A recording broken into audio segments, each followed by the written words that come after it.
Qendra tregtare Crystal Mall ishte aq e mbushur sa duke sikur çdo hapi dikujt tjetër prekte një copë të vogël të jetës së saj. Muzika e festave jehonte në altoparlant. Aromat e parfumeve përziheshin me erën e ëmbëlsirave që përgatiteshin në katin e parë. Por për Elirën, asgjë nga këto nuk kishte rëndësi. Ajo mbante dorën e vajzës së saj 7 vjeçare, Arles, me një shtrëngim të butë, por të pandashëm. Ishte fundjavë dhe pas një jave të lodhshme në punë. Elira kishte premtuar t'i blinte Arles një kukull të re. Mami, mund të shkojmë te dyqani i lodrave? Pyeti Arla, duke e tundur dorën e saj të vogël. Patjetër, ylli im. Po shkojmë tani. Eqni ngadalë mes turmës. Arla ishte gjithmonë e qeshur, një engjëll i vogël me flokët kaçurela e sy të zinj të shkëlqyeshëm. Por kishte diçka tjetër për të, diçka që Elirës i mbështillte zemrën me butësi dhe frikë njëkohësisht. Faktin që ishte fëmia e një dashurie të thyer. Babai i saj, Erioni, nuk ishte pjesë e jetës së Arles prej më shumë se 5 vitesh. Ishte një histori e gjatë dhimbjeje, gjyqjeve, akuzave dhe ofendimeve. Kur Elira ishte larguar nga Erioni, ai e kishte kërcënuar. Por kur nuk e kishte menduar se mund të ndërmerte diçka të tmerrshme. Ai kishte dalë jashtë kontrollit me njëherë pas ndarjes, kishte filluar të pinte, të humbte punë, të bënte borxhe. Ishte bërë njëri tjetër. Dhe Elira, për sigurinë e vajzës, ishte larguar përgjithmonë. Të paktën kështu kishte menduar. 20 minuta para zhdukjes. Dyqani i lodrave ishte plot drita. Kukulla, arush, puzle, makina, çdo gjë që mund të imagjinonte një fëmijë. Arla vrapoi drejt raftit me kukulla me fustane princeshash. Mami, shiko, kjo ka krah që hapen. Elira qeshi duke u përkulur. Po, është shumë e bukur. Po të pëlqen shumë. Shumë. I shkëlqyen syt Arles. Ishte një moment i qetë, i butë, një moment që çdo nën do të donte ta shijonte pa ndërprerje. Elira po ja shikonte fustanin kukullës kur një zë i thellë, i njohur dhe i huaj njëkohësisht, ju fërfëlloi në vesh. Nuk ka ndryshuar shumë, apo jo? Elira ngriti kokën. Jeta i u ndal. Në një distancë të shkurtër, pranë hyrjes së dyqanit, qëndronte Erioni. Ajo u shtang. Nuk e kishte parë prej 5 vitesh. Ishte më i dobët, me mjekër të rritur, flokët më të çrregullt, por sytë të njëjtët sytë e erë që dikur e bënin të dridhej. Nuk kishte asnjë arsye të ishte aty. Asnjë. Ai buzëqeshje që nuk i shkonte as pak fytyrës. Po rritet shpejt, apo jo? Zëri i tij ishte i qetë, shumë i qetë. Ajo e dinte atë qetësi. Ishte qetësia e rrezikshme, e paparashikueshme, ajo qetësia që vinte pak para shpërthimit. Çfarë po bën këtu? Pyeti me zë të ulët Elira, duke e tërhequr Arlën pranë vetes. Jam baba i saj, apo harrove? Largohu, Erion. Nuk ke të drejtë t'i afrohesh. Gjykata. Ai qeshi. Gjykata. E di sa pak më intereson. Elira u dridh. Nuk e kishte iden pse ai ishte aty, a e kishte ndjekur, apo kishte qenë rastësi e frikshme. Nuk e kishte iden çfarë mund të bënte, por e dinte se ishte i paqëndrueshëm. Do thëra sigurin. Largoju. Erioni hapi duart në mënyrë të lehtë, sikur donte të tregonte se po largohej. Por sytë e tij lëvizën drejt Arles me një butësi të shtirur, të rrezikshme, të errët. Do ta shohim, zemër, i tha vajzës. Ne do takohemi prap, mos ki merak. Elirës ju shpërthyen zilet e alarmit. Ajo e tërhoqi vajzën me njëherë drejt daljeve të tjera të dyqanit. Në kthim kur hapi syt, ai ishte zhdukur, por frika kishte mbetur. Dyqanin e lan. Elira mbante dorën e Arles më fort se më parë. Zëri i brendshëm i thoshte se diçka nuk ishte në rregull. Elira po përpiqej të ruante qetësinë, të mos tremte vajzën. Mami, a ishte ai babi? Elira u drodh. Jo, zemër, ishte dikush tjetër që ngjante. Ajo nuk donte t'i nxiste plagët e hapura, as frikën, por mendja e saj po punonte me shpejtësi. Po të ishte aty, po e kishte ndjekur çfarë donte. Pse tani? Pse në qendër tregtare? Pse pas 5 vitesh? U ndalën te një dyqan tjetër për të bler një bluza për Arlen. Duhej të zhvendoste mendimin, të rikthente normalitetin. Vetëm disa sekonda. Mami, mund të shkoj te manekinat, aty ku ka drita. Po, por rri afër. Un jam këtu përballë. Arla u nis 5 metra më tej. Elira po bisedonte me shitsin vetëm pak qaste. Vetëm 10 sekonda. 10 sekonda që shkatëruan gjithçka. Kur Elira u kthye, Arla nuk ishte aty. Arla. Thiri e qetë fillimisht, pastaj më fort. Arla, zemër, Arla, e kërkoi pas rafteve, te manekinat, te shkallët lëvizëse, te dyqani ngjitur. Asgjë. Një panik i egër ju ngjit në fyt si një gjarpër. Zemra i rrihte aq fort sa i shurdhonte veshët. Një nën e dinte kur diçka ishte shumë keq. Ajo vrapoi tek informatat. Vajza ime ka humbur. Është 7 vjeç, me kaçurela, veshur me xhaket roz. Ndim, ju lutem. Punonjësit reaguan me njëherë. Mbyllën daljet. Siguria nisi të kontrollonte kamerat. Elira priste. Zëri i saj dridhej, syti kishte të mbushur me lot, duart I dridheshin. Po I zihej fryma. Pas 5 minutash, 5 minuta që I dukeshin si 5 orë. Një roje ju afrua me një fytyrë gri. Zonjë, pam diçka në kamera. Duhet të vini me ne. Elira u ngrit me njëherë. Ata hynë në dhomën e kontrollit. Njëri nga rojet nisi pamjet e kamerave. Në ekran u shfaq Arla, duke parë dritat, duke buzëqeshur. Pastaj një hije ju afrua nga pas. Pastaj një dorë që e mori për krahu. Arla u kthye, por nuk bërtiti. Fyra e saj kishte një çast mpirjeje, si hutim. Pastaj u larguan, duke u zhdukur në turm. Roja ndaloi videon. Zmadhoi pamjen, portretin e burrit. Në ekran u shfaq një fytyrë që Elira e njihte më mirë se kujtdo. Sy, duart, qëndrimi. Ishte ai. Ishte Erioni, babai I Arles. Ai e kishte rrëmbyer vajzën. Elira ndjeu sikur dhoma u rrotullua. U kap pas murit. Zëri ju këput. Fryma po I ngecte. Një zhurmë llahtarshme po I pulsonte në vesh. Një zhurmë që vjen vetëm në momentet kur jeta thyhet në dysh. E paralajmërova, pëshpëriti ajo me zë të dridhur. E paralajmërova se mund të bënte diçka. Ai e mori vajzën time. Roja e pyeti. A e njihni këtë burr? Elira ngriti kokën ngadalë me sy të fryrë. Po, ai është babai I saj. Dhe është shumë I rrezikshëm. Përfundshiri I pjesës 1. Qendra tregtare u mobilizua. Policia u lajmërua. Zhurmat e shpalljeve publike u dëgjuan në çdo kat. Por ndërsa të gjithë kërkonin, Elira e dinte një gjë me siguri të tmerrshme. Erioni nuk do e sillte vajzën kur mbrapsht me dëshirë. Çfarëdo që donte e kishte planifikuar. Dhe tani loja e tij kishte filluar. Dhe ajo duhej ta gjente vajzën e saj para se të ishte vonë. Për Elirën minutat u kthyen në orë, dhe çdo sekond dukej si një tehim preh që I prente frymën. Ajo nuk u ul, nuk pi ujë, nuk foli me njeri, veç se me policin që I kërkonte detaje pafund. Ishte sikur trupi I saj funksiononte vetëm me një mendim të vetëm. Gjeje Arlen. Tani, policia e qendrës tregtare kishte vendosur një zonë të veçantë rreth hyrjes kryesore. Një oficer, kapiten Arjani, ju afrua. Zonje, kemi marrë fotografi të qarta të burrit. Po verifikojmë targat e makinës që ka dal nga parkingu para pak minutash. Keni ide ku mund ta ketë çuar vajzën? Elira dridhej. Nuk dinte çfarë të thoshte. Jo, ai nuk ka familje, nuk ka punë, nuk ka askënd, mund të jetë kudo. Ai nuk është I qëndrueshëm mendërisht. Ai më ka kërcënuar. Kam vendimin e gjykatës. Ai nuk ka të drejtë as ta shoh vajzën. Arjani shkroi shpejt. A ka ndonjë vend ku ka jetuar më parë? Diku që e lidhet me fëmijërinë e tij. Miq të vjetër.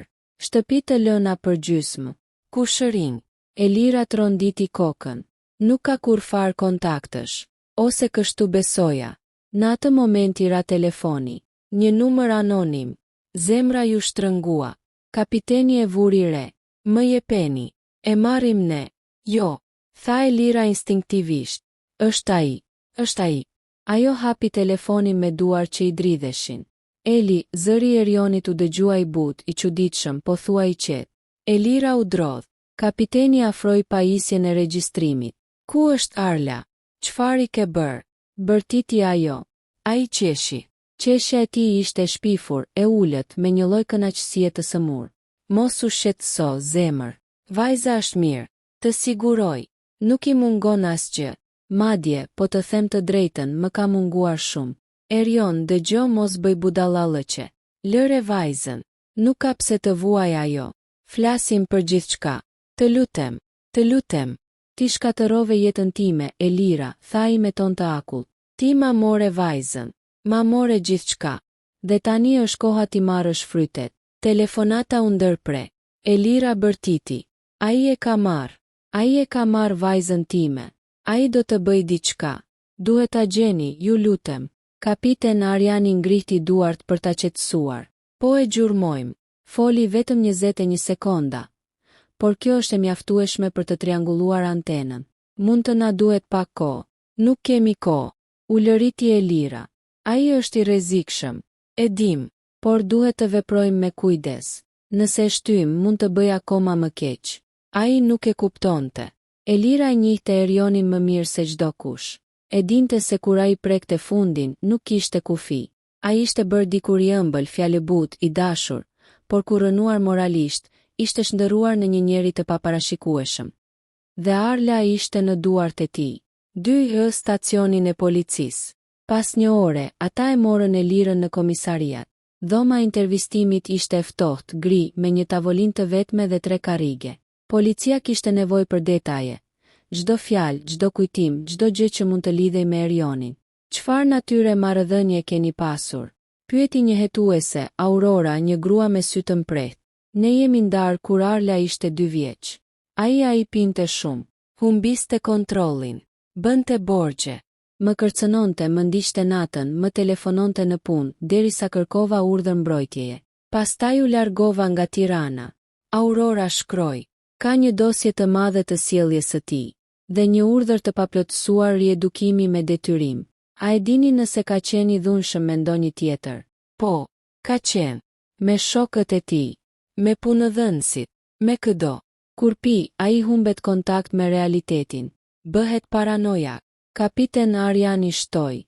Për çfarë motivi mendoni se e ka rrëmbyer vajzën? Elira mbylli syt me dhimbje. Ai gjithmonë mendonte se unë i kisha marrë gjithçka. Ai mendonte se Arla ishte e vetmja gjë e vlefshme që kishte. Dhe mendonte se po t'ja merrja unë, ai nuk kishte pse të jetonte. Por kur nuk mendova se do ta rrëmbente. Aurora ngriti syt.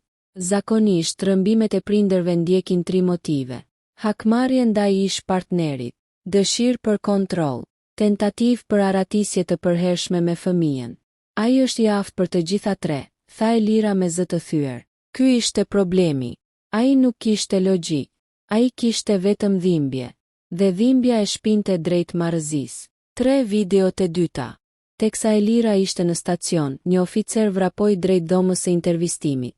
Kapiten. Kemi gjetur një pamje tjetër në kamerat e brendshme të parkingut.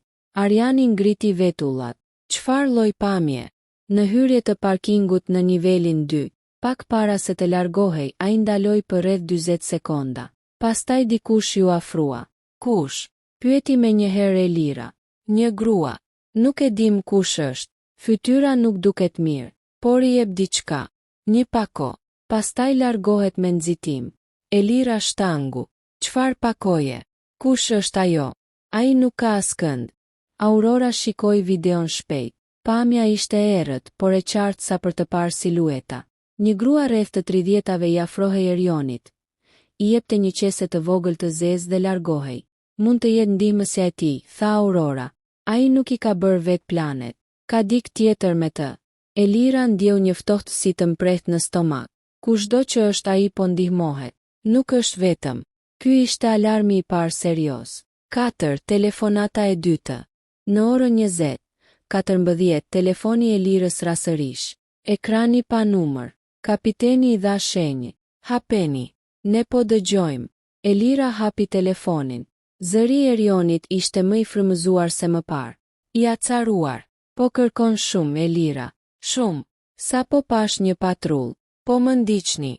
Po më presiononi. Elira u përpoq të ruante qetësinë. Erion, nuk dua të bëj presion. Dua vetëm vajzën. Vetëm Arlen. Të lutem. Quaje loj, quaje çfarë të duash. Por ma kthe. Ajo është e pafajshme. Ai qeshi. Po si tua kthej. E humba 5 vite. 5 vite të jetës së saj. 5 vite të timet.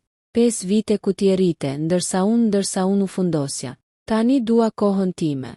Mund ta marrësh kohën tënde te qendra sociale, te takimet e mbikëqyrura, jo kështu. Jo, kështu. Sepse kështu dua. Ku e ke quar? Pyeti Elira duke mbajtur frymën. Heshtja zgjati disa sekonda. A e di se çfarë më dhem më shumë? Tha ai, që Arla nuk më njeh. Më shikon sikur jam i huaj, sikur jam dikush që nuk ka rëndësi, dhe unë nuk do ta pranoj këtë. Je vetë fajtor për këtë, tha Elira pa u menduar. Zëri i tij ndryshoi menjëherë. U bë i ftohtë. Thuaje përsëri, ti je fajtor.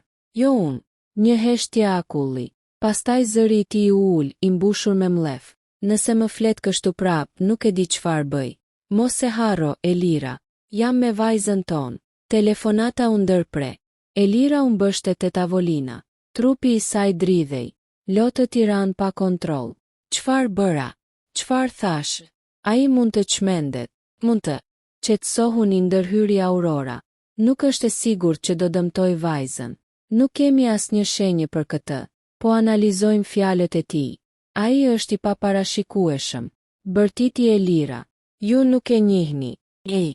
Papritur, një deta i vogël i telefonatës i ra ndërmend. Prisni, ai tha pash një patrull. Po, tha Arjani. Por policia nuk është shfaqur publikisht. Ju nuk e keni shpërndar te media. S'ka sinjalizime. Askush nuk e di se po e kërkojmë. Aurora ngriti kokën. Do të thotë se ai i ka parë me sy. Do të thotë se është ende brenda qytetit. Jo vetëm kaq, shtoi Elira me një frikë të re në fytyrë. Do të thotë se ai po lëviz. Dhe po na sodit nga afër. Zbulimi i parë. Rreth orës 22:00 erdhi një tjetër oficer me rezultatet e analizës së pakos së dhënë në parking. Kapiten, pamjet tregojnë se gruaja ishte e njëjta që para një muaji është parë në dyqanin e cigareve të zonës ku banon Erioni. A e mbani mend atë incidentin kur një grua bleu 2 telefona burner dhe u largua pa nënshkrim? Po, tha Arjani. Ajo ishte. Dhe njëra nga kartat se është përdorur sot në qendër tregtare. Pikërisht 15 minuta para rrëmbimit. Pra, Erioni nuk kishte vepruar spontanisht. E kishte planifikuar. E kishte organizuar. Dikush e kishte ndihmuar. Dhe kjo do të thoshte se situata ishte shumë më e rrezikshme se sa dukej. Elira u ngrit nervozisht. Ai nuk është vetëm. Ai po e bën këtë prej kohësh. Ai po priste rastin të na gjente. Oh Zot! Aurora vendosi dorën mbi të. Zonjë, duhet të fortësoheni. Do e gjejmë vajzën. Premtoj. 6 kujtime të godasin. Teksa policia punonte, Elira u mbyll për pak minuta në dhomën e pritjes. Nuk e përballonte dot mas zërin e policëve, as dritën, as zhurmën. Syti i ulen poshtë, por përpara syve i erdhën kujtimet e së kaluarës. Vitet me Erionin. Ajo kishte qenë e re, vetëm 21 vjeçe kur e kishte njohur. Ai ishte i bukur, i sjellshëm, pak mister, pak djalë i keq, pak idealist. Të gjitha ato cilësi që e kishin bërë të dashurohej marrëzisht, por dashuria e tyre kishte qenë e shpejtë, shumë e shpejtë, dhe disa dashuri të shpejta djegin gjithçka që prekin. Fillimisht ai kishte qenë i përkushtuar, i qeshur, njeri premtues, por më pas filluan daljet e gjata, shakat e panatyrshme, humbjet e parave, krizat e xhelozisë, alkooli, fjalët e rënda. Dhe kur Elira mbeti shtatzëm me Arlen, ai ndryshoi akoma më shumë. U bë frikacak, u bë agresiv, u bë egoist. Filloi të mendonte se gjithçka ishte kundër tij. Dhe ditën që Arla lindi, në vend të buzëqeshjes, ai kishte vetëm shpërfillje. Ishte larguar nga spitali pas 3 orësh. Dhe nuk ishte kthyer për ditë të tëra. Pastaj ishin nisur kërcënimet, sulmet e papritura, derisa gjykata urdhëroi largimin e tij nga shtëpia. Dhe Elira kishte menduar se më keqja kishte përfunduar, por sot e kuptonte. E keqja nuk kishte mbaruar kurrë, vetëm kishte fjetur, dhe tani ishte zgjuar. 7 Pista e parë serioze. Rreth orës 23:40 një polic hyri me nxitim në zyrë. Kemi të dhëna për makinën. Të gjithë u ngritën. Ka kaluar në autostradën drejt Durrësit. Kamera e unazës e ka fiksuar. Para 50 minutash. Mund të jetë larguar nga qyteti. Pyeti Aurora. Mundet, por ka diçka tjetër. Ai tregoi foton. Makinën e drejtonte një burr, por në sediljen e pasme ishte një siluet gruaje. Ajo është e njëjta grua që i dha pakon në parking, tha polici. Elira u ngrit me frikë. Vajza, ku është vajza? Nuk duket në kamera, zonjë. Dritaret janë të errësuara. Elira e mbajti frymën. Gjuhën e kishte të tharë. Zëri i humbi. Erion nuk e ka vetë. Ai e ka dhënë te dikush tjetër. Po pse? Pse do ta? Aurora ngriti duart. Mos mendoni më të keqen. Ai mund ta ketë ulur më poshtë. Mund të jetë shtrirë. Mund të jetë në mbatanie. Nuk kemi prova se ka ndodhur diçka e keqe. Por mendja e një nëne nuk komandohet nga arsyeja. Vetëm nga frika. Ne po organizojmë ndalimin në të gjitha pikat hyrëse të Durrësit, Fierit dhe Lushnjës, tha kapiten Arjani. Nuk do të shkoj larg, por Elira e dinte se Erioni ishte i zgjuar. Shumë më i zgjuar se sa mendonin të tjerët. Ai mund të bënte diçka që askush nuk e priste. Dhe e kishte bërë tashmë. Zbulimi e ndryshon drejtimin. Teksa policia përgatitej të nisej për kontroll bustesh, Aurora u ul pranë Elirës. Dua të bëj një pyetje delikate. Çfarë pyetje? A ke ndonjë sekret për të cilin nuk na ke treguar? Diçka që lidhet me Erionin. Diçka që mund të ketë lidhje me motivin e tij. Elira ngriti sy. Zëri ju dobësua. Çfarë të them? Si kam fshehur asgjë. Aurora e shikoi drejte në sy. Ai nuk është tip i organizuar. Nuk di si të planifikoj. Nuk di të fshihet. Nuk di të përdor telefona anonim. Nuk di të shmang kamera. Dhe megjithatë ja ka dal. Elira u zbe. Çfarë po thua? Aurora mori frymthell. Po them se Erioni po pagesohet. Ose po kontrollohet. Ose po shantazhohet. Dikush po e shtyn. Dhe pyetja është kush? Dhe pse pikërisht tani? Fjalët i ranë Elirës si rrufe. Sepse ajo kishte një sekret. Një sekret që nuk ja kishte thënë askujt. Një sekret që kishte të bënte me një borxh të vjetër që Erioni kishte pasur me disa njerëz shumë të gabuar. Një sekret që ajo të nesërmen e ndarjes nuk e kishte guxuar kur ta përmente. Një sekret që ishte kthyer sot. Ka diçka, tha Elira me zë të dridhur. Ka diçka që nuk ju kam thënë, diçka për të kaluarën e tij. Aurora e ngriti kokën. Të lutem, thuaje me njëherë. Çdo sekondë është e rëndësishme. Elira mori frymthell. U ndje sikur po prishte një mur që e kishte ndërtuar për vite, dhe tani po shembej. Erioni para disa vitesh kishte hyrë në borxh me njerëz shumë të rrezikshëm, me një grup që merrej me gjëra të pista, me gjëra që as nuk dua t'i përmend. Aurora ngriti vetullat. Krim. Po. Ai u përpoq të merrte para. Nuk i ktheu kurrë. Ata e kërcënuan. Dhe un kam frikë se po ai grup mund ta ketë gjetur tani. Po ai grup mund t'i ketë kërkuar diçka për të marrë diçka prej meje. Çfarë mund të marrim prej teje? Pyeti Aurora. Elira ngriti kokën ngadalë. Arlen. Aurora ngriti me njëherë alarmin. Zonje, duhet të jesh shumë e qartë tani. Je duke thënë që vajza jote mund të jetë në rrezik nga njerëz të tretë. Jo vetëm nga babai. Po, tha Elira me zë të dridhur. Po. Ai nuk do e prekte vajzën. Për mendjen e tij Arla është e shenjtë. Por nëse është i shtrënguar, nëse dikush po e përdor, atëherë Arla është në rrezik të tmerrshëm. Aurora u ngrit në këmbë. Duhet të veprojmë menjëherë. Fundi pjesës 2. Rëmbimi nuk ishte thjesht një akt hakmarrjeje. Nuk ishte emocioni një babai të humbur. Nuk ishte thjesht smenduria e një njeriu të thyer. Ishte diçka shumë më e madhe dhe shumë më e rrezikshme. Dhe Elira tani e kuptoi. Arla nuk ishte vetëm e rrëmbyer. Ajo ishte objektiv, dhe dikush tjetër, dikush shumë më i errët, qëndronte pas Erionit. Ana u kthye në zyrën e policisë me të njëjtën dosje në dorë. Por këtë herë zemra i rrihte më qetë. Brenda saj ishte zgjuar një forcë tjetër. Ajo forcë që vetëm një nën mund ta ketë kur e kupton se fëmiu i saj është në rrezik. Ishte e lodhur, e plagosur emocionalisht, e shkatëruar nga brenda, por e vendosur sikur më parë. Kishte kaluar 2 ditë pa gjumë, pa ngrënë, me mendjen që i sillte vetëm imazhe të Mias duke qarë diku. Kur hyri në zyrë, kapiteni i policisë ngriti kokën. E gjete diçka? Pyeti ai. Ana vendosi fotografit mbi tavolinë, njëra pas tjetrës. Fotografit të shtëpisë së vjetër të Arditit, dyert e hekurta të një garazhi të braktisur, një rrugicë vjetër me kamera sigurie që tashmë funksiononin sërish fal servisimit. Ai ka qenë këtu, kapiten. Jo para një muaji, por para 3 ditësh. Ka hyrë natën dhe ka dalë me një valigje. Ne duhet të kthehemi atje. Policia shikoi gjatë, pastaj thirri 2 efektiv. Merrni makinat.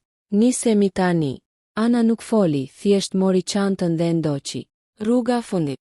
Drejt shtëpisë së vjetër në periferi, rruga dukej e pafund. Ana shikonte nga dritarja e makinës çdo pemë, çdo ndërtesë, çdo dritë të zbehtë që kalonte. Në kokën e saj vinte vetëm një mendim. Mia, mami po vjen.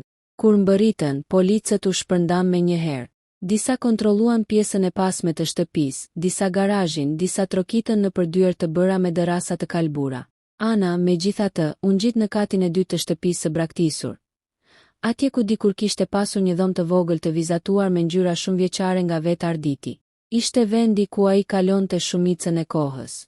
Përballë derës, pak centimetra larg, vuri re një sen që ngriti zemrën deri në fyt. Një kapse flokësh roz. E njohte. Ishte vajzës së saj.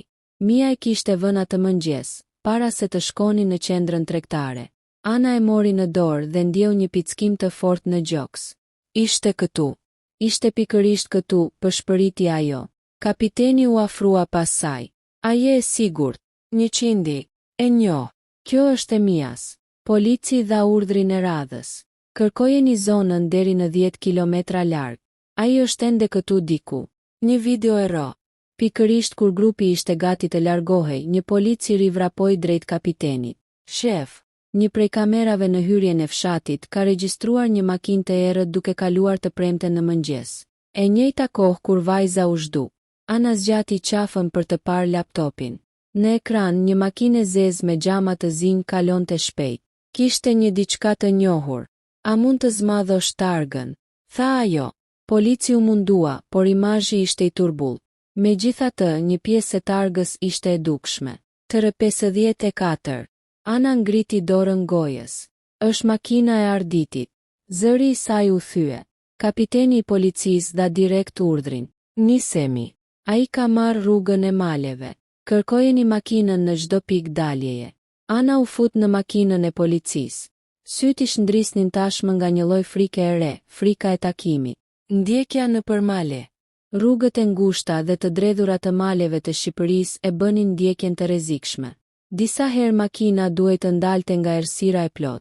Në disa momente policia përdorte dritat e fuqishme për të ndriçuar shpatet dhe kthesat. Pas një ore kërkimesh, një prej efektivëve bërtiti. Ja ku është? Te poshtë. Makinë e braktisur. Të gjithu hodhën jashtë. Ana vrapoi përpara të tjerëve, pa frikë, pa kujdes për terrenin. Kur arriti, gati u rrëzua. Makina e zezë ishte e hapur. Në sediljen e pasme, kishte një batanie të vogël. E Mias e njëjta me lule blu. Por as arditi, as Mia nuk ishin brenda. Ku janë? Bërtiti Ana, me zërin që i ngjante një ulëri me kafshë të plagosur. Ku janë? Një polic gjeti gjurmë. Shef, shikoni. Dikush ka ecur në këmbë në drejtim të pyllit. Një person i madh dhe gjurmë më të vogla për krah. Ndërpriten mëtej, por duken të freskëta. Ana nuk priti urdhër. Ajo u hodh në pyll. Policët vrapuan pas saj. Takimi i paduruar. Pylli ishte i dendur, i heshtur, i errët. Drita e hënës ishte vetmja që i ndihmonte. Degë të thara kërcitnin poshtë këmbëve. Ana ndiqte gjurmët me sy, me duar, me instinkt. Një moment, ajo dëgjoi një zë. Një zë të vogël. Një përshpëritje. Mami! Ana u kthye si e goditur nga rufeja. Mia, ku je? Mami, jam këtu. Zëri vinte nga e djathta, diku me spemëve. Ana vrapoi. Nuk kishte parë kur vrap më të shpejt në jetë. Dhe pa pritur e pa. Vajza e saj qëndronte ulur mbi një trung peme, me fytyrë të lodhur, të zbehur, me flokët e çrregull dhe sytë mbushur me lot. Ana u hodh drejt saj, e mori në krah dhe e shtrëngoi aq fort sa Mia filloi të qante me ngashërim. Mami, mendova se nuk do vije. Nuk ka ditë, as minutë, as sekond që nuk do të vija për ty. Kur? I tha Ana mes lotëve. Pa pritur, një zë i thellë u dëgjua pas tyre. Lëre të vij. Ajo do të zgjedh vetë. Ana e ngriti kokën. Arditi doli nga errësira. Me një kapuç në kokë, me duart futur në xhepa, sytë e lodhur dhe një shprehje të çuditshme. Jo armiqësore, por as e penduar. Ana, unë nuk doja t'i bëja keq. Thjesht nuk doja të më humbiste. Ana përqafoi fort Mian pas vetes dhe u ngrit më këmbë. Ti e rrëmbeve. E more pa leje, e more fshehurazi, e more nga gjiri im. Ti e trembe. Ajo është edhe vajza ime. Jo si kjo. Jo duke e marrë kështu. Arditi hodhi syt poshtë. Policët dolën nga errësira Pasanas, me armë në gatishmëri. Ardit ngri duart lart. Bërtiti kapiteni. Ai nuk lëvizi. Nuk jam kërcënim për askënd. Thjesht doja pak kohë me të. Ndihesha I humbur, Ana njerëzit më braktisën, jeta më humbi kuptimin, dhe Mia ishte vetmja gjë që më lidhte me normalitetin. Ana nuk qau. As nuk bërtiti. Fjalët e saj ishin të qeta. Shumë të qeta. Ardit dashuria nuk është rëmbim. Nuk është fshehje. Nuk është frikë. Mia unë gjit Pasanas duke shikuar babain me lot në sy. Babi unë kam frikë kur ti bërtet. Kjo fjali e vogël e thyen Arditin si gjam të hollë. Ai u ul në gjunjë. Nuk pati më forcë. Më fal, pëshpëriti ai. Më fal, voglushe. Policët ju afruan dhe I vendosën prangat. Ai nuk rezistoi. As nuk foli më. Ana qëndroi aty, duke mbajtur Mia në krah. Duke parë se si babai I vajzës largohej mes dritave blu të policisë. Thimi e shtëpi. Kur u kthyen në qytet, ishte pothuajse mëngjes. Qielli kishte marrë një nuancë vjollc, dhe Ana si dukej si një fije shprese e re. Mia ra në gjumë në krahët e saj, sapo hipën në ambulancë për kontroll. Mjekët e shikuan, e ekzaminuan dhe dolën me lajme të qeta. Është mirë, vetëm e lodhur dhe e frikësuar. Ka nevojë për qetësi dhe për ju. Ana e puthi vajzën në ballë me sytë e mbushur me lot. Lot lehtësimi këtë herë. 2 muaj më vonë, gjyqi ndaj Arditit filloi. Ana dëshmoi. Mia nuk u lejuar të ishte në sallë. Prokuroria paraqiti të gjitha provat. Arditi nuk kundërshtoi asgjë. Ai u deklarua fajtor, por para se ta nxirrnin nga salla, ai kërkoi të fliste. Ana faleminderit që e rrite Mian si duhet. Unë do të provoj të bëhem më I mirë. Jo për ty, por për të. Nuk kërkoj falje, sepse nuk e meritoj. Thjesht kujdesu për të. Ana e pa drejt në sy, pa mlef, pa urrejtje. Kujdesem çdo ditë. Dhe ajo do të di gjithmonë që babai I saj e do, por do t'i mësoj edhe kufi. Gjithçka do bëjmë me kohë. Arditi buzëqeshi lehtë, një buzëqeshje e lodhur, e humbur. Më pas u largua mes rojeve të burgut. Jeta hyrese sërisht. Pas ngjarjes, Mia u bë më e lidhur me Anën se kur më parë. Ajo flinte me dritë të ndezur, kërkonte përqafime më shpesh, dhe nganjëherë zgjohej natën duke thënë: "Mami, ti je këtu." Ana shkonte me njëherë pranë saj, I mbante dorën, I përkëdhelte flokët dhe I pëshpëriste. "Jam këtu, për gjithmonë." Ajo e çoi Mian në terapi për fëmijë. Psikologjia I rekomandoi aktivitete qetësuese, lojëra, vizatime, biseda të thjeshta. Ana I ndiqte me përpikmëri. Çdo ditë ishte një hap I vogël drejt normalitetit. Një ditë Mia solli një vizatim. Në vizatim, ajo kishte bërë 3 figura. Një nën, një vajzë të vogël, një burr pas hekurave që tunte dorën. "Kush janë këta?" pyeti Ana. Mia buzëqeshi lehtë. "Ti, unë dhe babi." Tani ai nuk më merr më fshehurazi. Unë do e takoj kur të rritem pak. Ana e përqafoi fort. Ishte një fillim I ri. Epilogu një vate e rëvon. Një vit kaloi. Mia u bë më e qetë, më e fortë, më e rritur. Ana hapi një fondacion të vogël për prindërit e vetmuar që përballeshin me situata të ngjashme me të. Ndihmoi gra që kishin humbur fëmijët, që kishin probleme me partnerët, që kishin nevojë për mbështetje mentale dhe ligjore. Historia e saj u bë e njohur, jo si tragjedi, por si forcë, vendosmëri, dashuri prindërore. Një ditë, ndërsa ecte me Mian në park, vajza I tha: "Mami, ti më shpëtove." Ana ul në nivelin e saj, e mori fytyrën e vogël mes duarve dhe I tha: "Jo zemër, ne e shpëtuam njëra tjetrën." Dhe kështu ishte, sepse dashuria e një nëne, sidomos një nën që lufton, nuk humbet kurrë, as në qendër tregtare, as në pyll, as në botën më të errët. Mbaroi.